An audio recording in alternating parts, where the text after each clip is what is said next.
His candidate, who's Ken Paxton, I think he'll win. I think probably he'll win very substantially. Talked a lot about control of Congress for the midterms. The Senate balance of power could come down to just a handful of races this fall. One of them is shaping up as a very tight contest. New Fox polling shows Democrat James Tallarico with a 3-point edge on Republican Ken Paxton in Texas.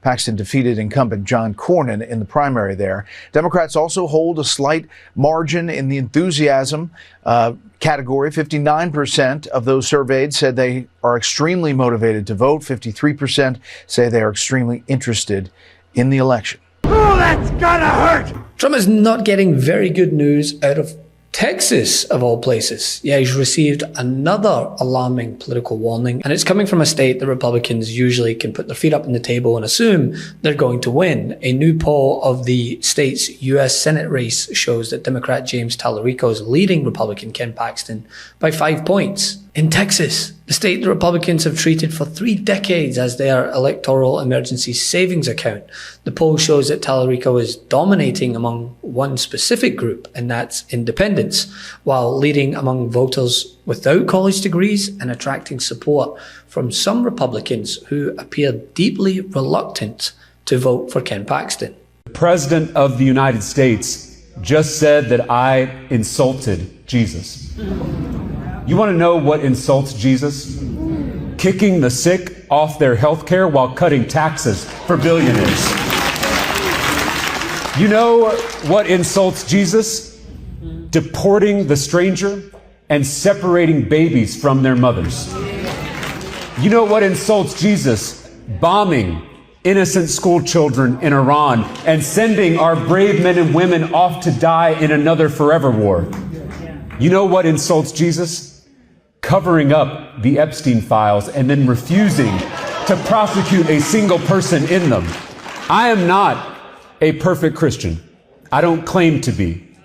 There's only been one perfect Christian, and he was crucified on a cross 2,000 years ago. Jesus told us, he told us to love our neighbors as ourselves.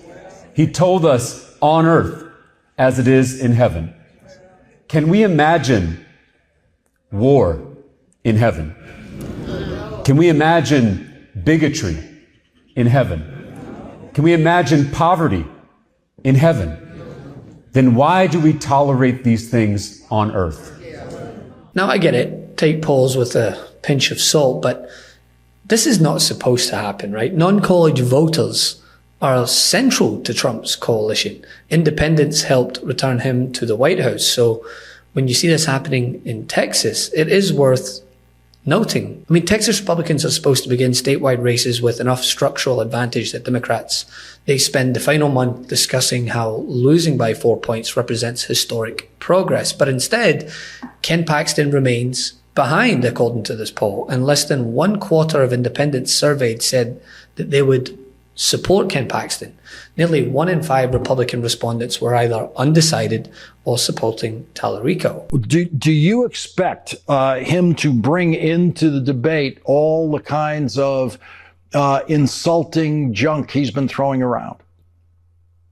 Well, you know, Ken Paxton has not accepted any of these debates yet. When I get tough questions, I answer them. When Ken Paxton gets tough questions, he runs away, literally runs away from reporters, from voters, from anyone asking hard questions. If you've given an Epstein-style sweetheart deal to an admitted child predator, you should have to answer the public's questions. If you were reported to the FBI for bribery by your own staff, you should have to answer the public's questions. If you become a multimillionaire on a government salary and now own 15 homes on the public's dime, then you should have to answer the public's questions. I get it. If I had Ken Paxton's record of corruption, I wouldn't want to answer these questions either. But he's asking for your vote. He is asking for your trust. And the people of Texas deserve answers. So I've challenged Ken Paxton to these 3 televised debates. The networks have already set the dates and the times and the locations. We're just waiting on Ken Paxton. That is very interesting territory for a Republican in Texas, right? But if Republicans are to lose part of their own coalition in Texas, it's not merely a candidate problem, right? It's a Trump problem, because Ken Paxton is not running as an independent conservative who, happens to share several Republican policy positions. He is very much a full-blown MAGA candidate. Trump backed him. Paxton built his national identity, or trying to avoid any of his past discrepancies, around defending Donald Trump, challenging the 2020 election result, and presenting himself as one of MAGA's most aggressive legal warriors. It's certainly critical to my state, and that's why we fought off these 12 lawsuits. We had them in Houston, we had them in San Antonio, we had them in Austin, we had them in the counties where you'd have the most liberal judges. And it was a concerted effort nationally with lots of money going into it. And just knowing that we had 12 lawsuits that we had to win. And if we had lost one of them, like we lost Harris County, Trump won by 620,000 votes in Texas. Harris County mail-in ballots that they wanted to send out were 2.5 million. Those were all illegal, and we were able to stop every one of them. Had we not done that, we would have been in the very same situation. We would have been on election night. I was watching election night, and I knew when I saw what was happening in these other states that would have been Texas. We would have been in the same boat. We would have been one of those battleground states that they were counting votes in Harris County for 3 days, and Donald Trump would have lost the election. So this race is therefore becoming a test of whether Trumpism can still deliver Republican victories in places where Republicans once barely needed to campaign at all. Now, of course, nobody's foolish here. One poll should not be treated as an election result, especially considering the fact that there hasn't been a Democrat elected statewide in Texas since 1994. So Republicans retain a major organizational, geographic, and cultural advantage. Nobody is arguing that. But the important question when you look at a poll like this is not whether Democrats should start celebrating and measuring the curtains in the Senate office. It should be, why is this race even close, right? So let me ask you about this poll that just came in here while we were talking in the past few minutes from Fox. Larry, the Republican Senate candidate Ken Paxton is now trailing the Democrat James Tallarico in Texas. Okay, Texas. This is the first public poll where either candidate has hit the 50% mark. Okay, it's Texas. It's an incredible thing to see this. It's also the end of July. Where do you see that race going? I'm like all the other election analysts there, and I've been around a long time, and since 1994, I've gotten call after call virtually every day from Texans in politics on the Democratic side saying, this is the year, we're finally going to do it.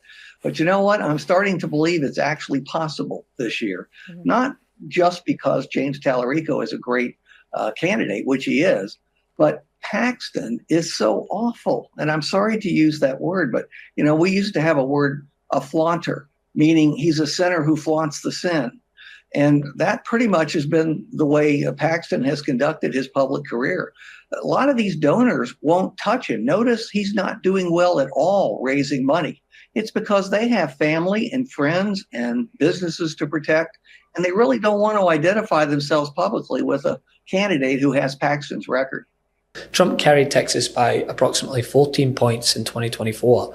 A Republican Senate nominee should not be trailing a Democrat in a likely voter poll 2 years later if things were going well. Even a poll with CNN viewers in Texas should not be able to produce this result without finding genuine weakness within the current Republican coalition. But Ken Paxton losing independents decisively in the poll actually coincides with how independents feel across the board nationally, especially towards Trump and the Republican Party. They are losing independents decisively in almost every poll. And if you take a closer look at the issues addressed in the poll, like cost of living, it remains a major concern across Texas, including in heavily Hispanic border communities that swung dramatically towards Trump in 2024. Just as we've seen in poll after poll regarding the president nationally, even Fox News viewers feel that the affordability crisis is crippling, and they're blaming one person, that's the president. Concerns among the GOP, some in the GOP, that they're not going to get the turnout they need in November. But to Mark's point, and yours maybe, it's really important that Trump went out there. He said he would really throw himself into the midterms. He needs to do that, and a poll that just came out shows why. The big, beautiful bill, which Trump is talking about on the stump, has a terrible reputation. People don't like it. Even Trump's base doesn't like it.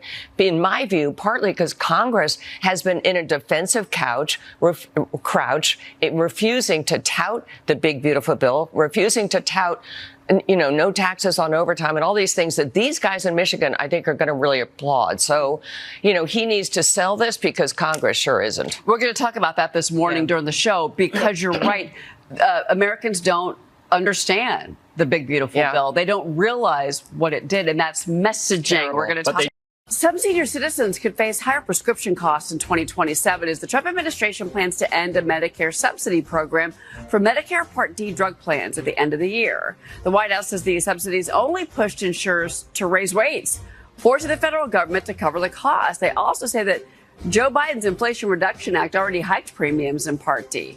Wall Street Journal reports, quote, the administration officials said around 25% of Medicare Part D plan enrollees would see premiums for their plans stay flat or go down next year. About 30% will have an increase of less than $10 to their monthly bill. For the remaining 45%, he said the increases are largely in the $11 to $20 range per month. Recent polling shows healthcare costs are a leading concern for voters amid the broader affordability problem, as we are less than 100 days away from the midterms, Maria. So this does matter because Trump's 2024 gains in Texas were not based solely on ideological devotion. Many voters wanted lower prices. They wanted order at the border. They wanted a stronger economy. They were promised that Trump would deliver all of those things immediately and wouldn't get the US entangled in yet another foreign war.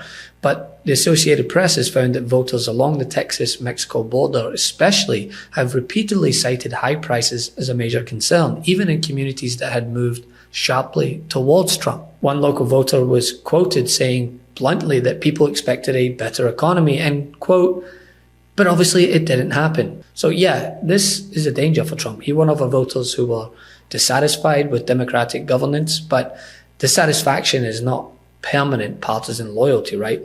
Especially when you look at the fact that Tallarico is arguing that ordinary Texans work hard and are still, they can't get ahead because political leaders are serving powerful interests instead of working families. And when the president is saying that he doesn't consider Americans' financial situation at all when waging war. Negotiating with Iran, Mr. President, to what extent are Americans' financial situations motivating you to make a deal? Not even a little bit. The only thing that matters when I'm talking about Iran, they can't have a nuclear weapon. I don't think about Americans' financial situation. I don't think about anybody. I think about one thing.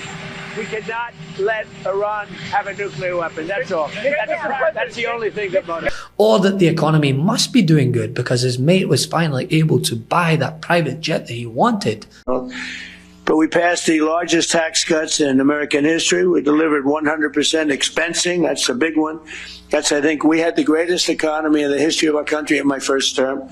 We then got hit with COVID, but even including COVID, we did a great job in COVID. We never got credit for it, but every country was ripped apart by that disaster.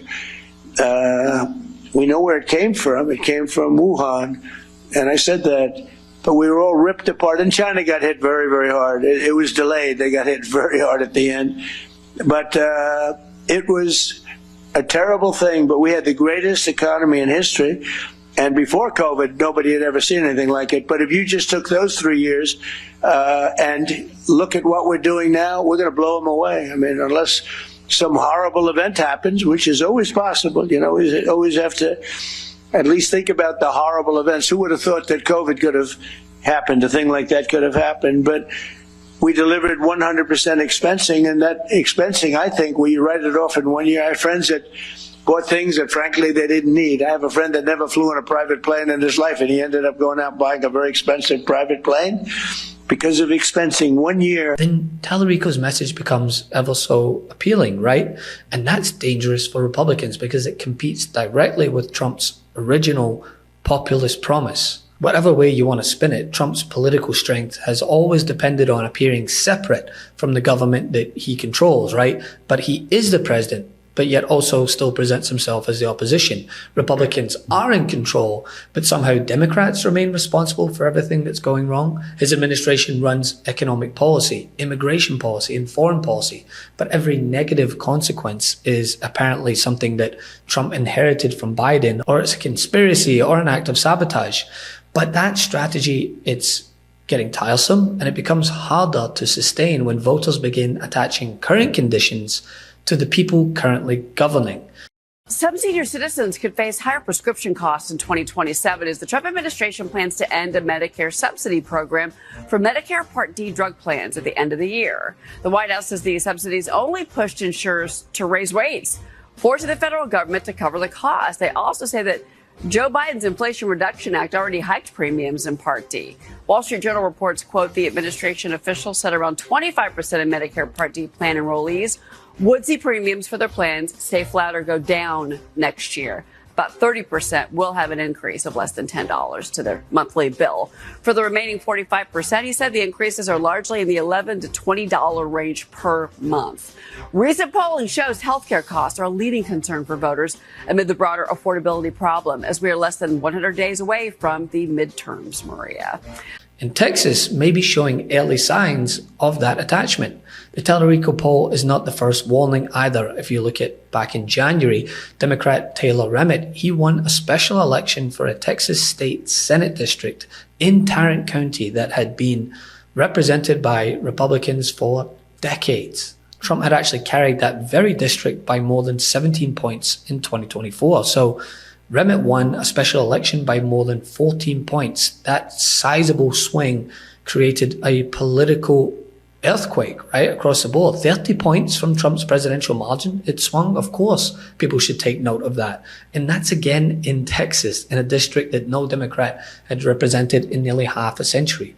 So yes, you need to take polls with a grain of salt, but when you see patterns emerging, when you see specific voter groups swinging from one group to another, especially with the fact that Democrats are overperforming compared to Republicans when you consider their 2024 margins, it's all worth paying attention to. And if Republicans were wise, they would look at it too. Before you go, our book, WTF America, is available for pre-order now. It's the story of how we got here and how we fight our way back. To pre-order, scan the QR code or click the link in the description. Let's do this.